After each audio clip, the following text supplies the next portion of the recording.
একটা স্মার্টফোন কেনার চিন্তা ভাবনা আমরা অনেক দিন ধরেই করে থাকি এবং টাকা জমিয়ে ফাইনালি যখন আমরা স্মার্টফোনটা কিনতে যাই তখন আমাদের সামনে বেশ বড় একটা দেওয়াল হয়ে দাঁড়িয়ে যায় কোন ভেরিয়েন্টের স্মার্টফোনটা আমরা কিনবো। নর্মালি আমাদের বাংলাদেশের মার্কেটের কথা বিবেচনা করলে সেখানে কিন্তু আমরা আইফোনের অনেক ভেরিয়েন্ট দেখতে পারি অনেক দেশের, বাট কিন্তু যে অ্যান্ড্রয়েড ফোনগুলো রয়েছে সেখানে আমরা খুব বেশি ভেরিয়েন্ট দেখতে পাই না।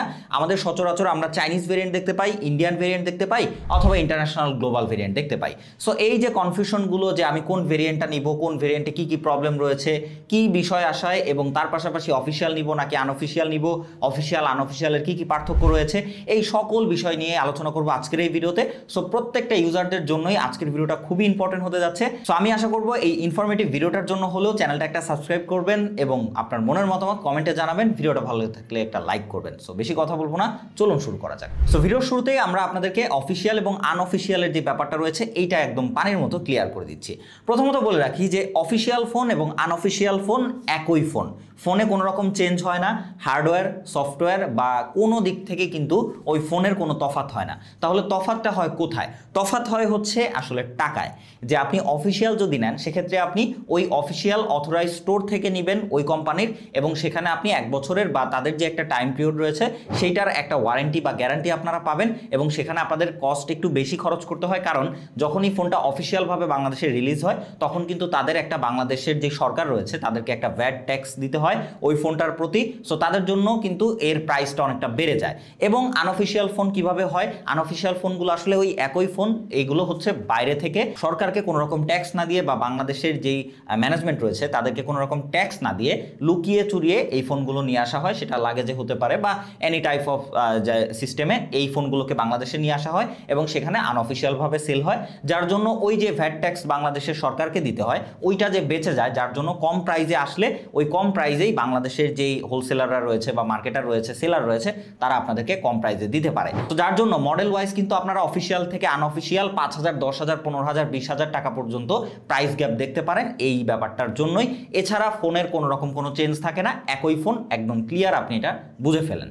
তো এখানে আপনি বুঝতেই পারছেন, আপনি যদি চান একটু কস্ট বেশি খরচ করে আপনি একটা অফিসিয়াল ডিভাইস নেবেন, অথরাইজ স্টোর থেকে নেবেন, তাহলে আপনি সেটা নিতে পারেন, সেখানে আপনি ওয়ারেন্টি পাবেন। আদারওয়াইজ আপনার পকেটে যদি টাকা কম থাকে বাট আপনি ওই ফোনটাই নিতে চান তাহলে আনঅফিসিয়াল মার্কেট থেকে নিতে পারেন। ফোনে কোনো রকম প্রবলেম নাই, শুধুমাত্র আপনি ওই যে অফিসিয়াল স্টোরের যে গ্যারান্টি ওইটা আপনি পাচ্ছেন না, আদারওয়াইজ সব কিছুই কিন্তু সেমই থাকবে। ফাইনালি চলে যাব আমরা ভেরিয়েন্টের দিকে। অ্যান্ড্রয়েড ফোনগুলোর দিকে আসলে এখানে আমরা Chinese variant, global variant, international variant এবং ইন্ডিয়ান ভেরিয়েন্টের ফোনগুলোই বাংলাদেশ মার্কেটে সব থেকে বেশি দেখে থাকি। সো এইখানে প্রথমত যদি আমি ইন্টারন্যাশনাল বা গ্লোবাল ভেরিয়েন্ট নিয়ে কথা বলি, দুইটা একই জিনিস। এখানে ইন্টারন্যাশনাল অথবা গ্লোবাল মানেই বোঝানো হয়েছে যে এটা পৃথিবীর সকল দেশের জন্যই আপনার সিমিলার থাকবে, তাদের ওয়ারেন্টি পলিসি হোক বা যাই হোক, আপনি যদি অফিসিয়াল কিনেন সেটা পৃথিবীর প্রত্যেকটা দেশের জন্যই একদম সমান, মানে ইন্টারন্যাশনাল বলতে পারেন এটা। বাট যদি আপনি ইন্ডিয়ান ভেরিয়েন্ট নেন সেখানে বোঝাই যাচ্ছে যে ইন্ডিয়ান ভেরিয়েন্ট মানে এইটা স্পেসিফিক্যালি ইন্ডিয়াতে লঞ্চ করা হয়েছে, সেখানেই ওই মডেলটা অফিসিয়ালি পাওয়া যাবে, বাংলাদেশে ওইটা আপনি অফিসিয়ালি পাবেন না বা অন্য কোনো দেশে ওইটা অফিসিয়ালি পাবেন না। সো ইন্ডিয়ান ভেরিয়েন্ট যেহেতু ইন্ডিয়াতে লঞ্চ করা হয়েছে তার মানে সেখানে স্পেশালি ইন্ডিয়ার কোনো কিছু ওইখানে দিতে হবে। যেমন আমরা দেখতে পারি ইন্ডিয়ান ভেরিয়েন্টের ফোনগুলোর তাদের যে ইউআই সেখানে ইন্ডিয়ার যে বেশ কিছু অ্যাপ্লিকেশন থাকে সেগুলো প্রি ইনস্টল থাকে। সো কারণ হচ্ছে যে ওইটা স্পেসিফিক্যালি হচ্ছে ইন্ডিয়ার জন্যই বা ইন্ডিয়াকে ফোকাস করেই ওইটাকে লঞ্চ করা হয়েছে। সেক্ষেত্রে হার্ডওয়্যারগত কিন্তু অনেক সময় চেঞ্জ থাকতে পারে, যেমন ইন্ডিয়ান ভেরিয়েন্টে কোনোটার ব্যাটারি এমএএইচ কম বেশি হতে পারে, আবার সেই একই ফোন গ্লোবাল ভেরিয়েন্টে আবার ব্যাটারি কম বেশি হতে পারে, আবার হার্ডওয়্যারগত পারফরমেন্স, ক্যামেরা সেগমেন্ট বা ডিসপ্লে বা ব্যাকশেল বা হচ্ছে বডি বা একটা ফোনের ওভারঅল দিক, সো অনেক কিছুই কিন্তু ইন্ডিয়ান ভেরিয়েন্ট এবং ইন্টারন্যাশনাল ভেরিয়েন্টে অনেক সময় কিছুটা এদিক সেদিক তফাৎ হয়ে থাকে।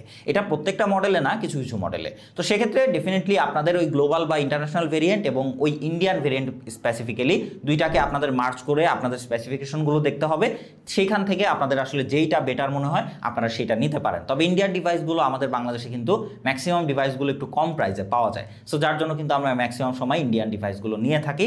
সো সেখানে হার্ডওয়্যারগত কিছু কিছু পরিবর্তন থাকে, এটা অবশ্যই আপনি নেওয়ার আগে ভালো মতো দেখে নেবেন যে আপনি যে কম প্রাইসে নিচ্ছেন তার জন্য আপনাকে খুব বেশি কস্ট কাটিং করতে হচ্ছে কিনা ওই ফোনটার স্পেসিফিকেশনে। সো এই ব্যাপারটা আপনি অবশ্যই খেয়াল করে নেবেন। নেবেন ইন্ডিয়ান ডিভাইসগুলো নেওয়ার সময়। তো এরপরে সবশেষে চলে আসে চাইনিজ ভেরিয়েন্টের স্মার্টফোন, যেটা হচ্ছে আমাদের কাছে রয়েছে এই ভিভো X200। সো চাইনিজ ভেরিয়েন্টের স্মার্টফোনে কিন্তু আমরা বিস্তর তফাৎ দেখতে পাই এবং এইখানে এসে অনেকে অনেক কনফিউজড হয়ে যান যে চাইনিজ ভেরিয়েন্টের ফোনগুলো আমাদের নেওয়া উচিত কিনা। কারণ বাংলাদেশের মার্কেটে আমরা অনেক ফোন দেখে থাকি চাইনিজ ভেরিয়েন্টের ফোনগুলোর প্রাইস গ্লোবাল বা ইন্টারন্যাশনাল ভেরিয়েন্ট থেকে মোটামুটি 5 থেকে 10,000 বা 15,000 20,000 টাকারও কিন্তু একটা গ্যাপ হয়ে থাকে। এইটা মডেল ভেদে হতে পারে। সো সেদিক থেকে চাইনিজ ভেরিয়েন্ট নিয়ে আমাদের একদম ক্লিয়ার একটা আলোচনা আপনাদের দেওয়া উচিত। সো এইখানে প্রথমত আপনারা যে তফাৎগুলো পাবেন ইন্টারন্যাশনাল ভেরিয়েন্টগুলোর থেকে সেটা হচ্ছে এর সফটওয়্যার।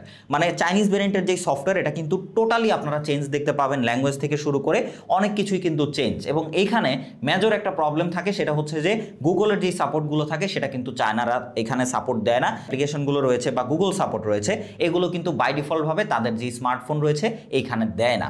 সো এই ক্ষেত্রে চাইনিজ ভেরিয়েন্ট বা চায়নাদের জন্য যেই ফোনগুলো ডেডিকেটেড লঞ্চ করা হয় মানে চাইনিজ ভেরিয়েন্ট ফোনগুলো যেমন এই যে এইটা, সো এইখানে কিন্তু আপনারা প্রথমত এই ফোনটা যখন আপনারা ওপেন করবেন সেখানে কিন্তু কোনো রকম গুগল প্লে স্টোর, তারপরে হচ্ছে গুগলের কোনো সার্ভিস, কোনো অ্যাপ ট্যাপ, হোয়াটসঅ্যাপ বা ফেসবুক এগুলো কিছুই পাবেন না। সো এই সবগুলোকে ফার্স্ট অফ অল আপনাদেরকে গুগল যে সার্ভিস বা প্লে স্টোর ওইটাকেও কিন্তু এই ফোনে ডাউনলোড করে নিতে হবে। তারপরে আপনারা বাকি আপনাদের গুগলের অ্যাক্সেসগুলো আপনারা নিতে পারবেন। তবে আরও একটা প্রবলেম চলে আসে চাইনিজ ভেরিয়েন্টের ফোনগুলোতে, সেটা হচ্ছে যে মানে কল নোটিফিকেশন বা সোশ্যাল মিডিয়ার নোটিফিকেশনগুলো পাওয়া যায় না। এর কারণ হচ্ছে চায়নাতে যখন একটা ফোন লঞ্চ করে অফিসিয়ালি চাইনিজ ডিভাইস, তখন কিন্তু তারা বাই ডিফল্টভাবে যে ইন্টারন্যাশনাল অ্যাপ্লিকেশনগুলো রয়েছে বা গুগল সার্ভিসের অ্যাপ্লিকেশন রয়েছে ওগুলোকে ওইখান থেকে সরিয়ে দেয় বা ফোর্স স্টপ করে রাখে। তো সেক্ষেত্রে আপনারা যখন এটাতে বাইপাস করে বা হচ্ছে ওই যে প্লে স্টোর নামায়া তারপরে এখানে ডাউনলোড করবেন বা ইনস্টল করবেন, তখন কিন্তু দেখা যাবে যে এগুলো নোটিফিকেশনগুলো আসে না ঠিক মতো। মানে হোয়াটসঅ্যাপে কল দিলে আপনার এখানে কল আসতেছে না যদি আপনি ওই অ্যাপে না থাকেন, মানে স্ক্রিনটা অফ থাকে, অথবা হচ্ছে আপনার হোয়াটসঅ্যাপ বা মেসেঞ্জার বা হচ্ছে ফেসবুকে কোনো নোটিফিকেশন আসলে সেটা কিন্তু আসে না। সো এই যে ডিলে বা এই যে প্রবলেমটা এটা কিন্তু চাইনিজ ভেরিয়েন্টের ফোনগুলোতে হয়ে থাকে বা এই চাইনিজ সফটওয়্যারগুলোতে হয়ে থাকে। তো সেক্ষেত্রে আপনারা ব্যাকগ্রাউন্ডে অ্যাপ্লিকেশনগুলোকে লক করে রাখতে পারেন, তাহলে কিন্তু এই প্রবলেমটার অনেকটা সলিউশন হয়ে যাবে। তবে তারপরেও চাইনিজ ভেরিয়েন্টের ফোনগুলোতে এই ইস্যুটা কিন্তু হয়েই থাকে বা এটা সবারই মাথা ব্যথার কারণ।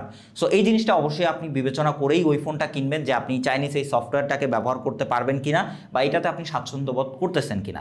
যদি না করেন তাহলে আমি বলবো যে 5-10 হাজার টাকা বাড়িয়ে হলেও আপনি একটা গ্লোবাল বা ইন্টারন্যাশনাল ভেরিয়েন্টের ওই মডেলের স্মার্টফোন নেন, চাইনিজ ভেরিয়েন্টে যাওয়ার দরকার নাই। অথবা যদি আপনি অলরেডি ব্যবহার করে থাকেন বা এই বিষয়গুলো জেনে থাকেন, এই হ্যাসেলটা আপনি নিতে পারবেন, তাহলে আপনি ইজিলি চাইনিজ ভেরিয়েন্টের ফোনগুলোতেও যেতে পারেন। কারণ ফোনের কিন্তু খুব একটা পার্থক্য হয় না, তবে এখানে হচ্ছে সফটওয়্যারের যেই প্যারাটা থাকে এইটা আপনাকে মোটামুটি ম্যানেজ করে নিতে হবে। সো এই হচ্ছে ওভারঅল বিষয়। আপনারা এখানে এখন বলতেই পারেন যে ভাই আমরা কোন ভেরিয়েন্টে নিব, এটা তো আসলে ক্লিয়ার যে আপনারা গ্লোবাল বা ইন্টারন্যাশনাল ভেরিয়েন্টই সবসময় নেওয়ার ট্রাই করবেন। সেটা না পেলে আপনারা ইন্ডিয়ান ভেরিয়েন্টও নিতে পারেন, তবে সেটা বিবেচনা করে দেখে শুনে বুঝে। আবার হচ্ছে আপনারা চাইনিজ ভেরিয়েন্টের ফোনও নিতে পারেন, এখানে কোনো প্রবলেম নাই। তবে ওই যে নোটিফিকেশনের যেই বিষয়টা এই জিনিসটা আপনাকে মাথায় রেখে বা ম্যানেজ করে ব্যবহার করতে হবে। এবং আরেকটা বিষয় বলে দিই, আপনারা যদি চাইনিজ ভেরিয়েন্ট কীভাবে সেট আপ করতে হয়, কীভাবে প্লে স্টোর নামাতে হয়, কীভাবে সব কিছু কমপ্লিট করতে হয়, এই বিষয়ে যদি কিছু জানতে চান অবশ্যই আমাদেরকে কমেন্ট করে জানাবেন এই ভিডিওর কমেন্ট বক্সে। আমরা কিন্তু আপনাদের জন্য সেই বিষয়ে একটা সেট আপ ভিডিও আপনাদের জন্য নিয়ে আসবো, চাইনিজ ভেরিয়েন্টের ফোনগুলো কীভাবে ম্যানেজ করতে হয়। সো আমাদের আজকের ভিডিও মোটামুটি এই পর্যন্ত। আশা করি আপনাদের মাঝে সব কিছুই ক্লিয়ার। আমাদের ভিডিওটা ভালো হয়ে থাকলে like, comment, share and subscribe করে পাশে থাকবেন। দেখা হচ্ছে নেক্সট কোনো ভিডিওতে। সেই পর্যন্ত খোদা হাফেজ।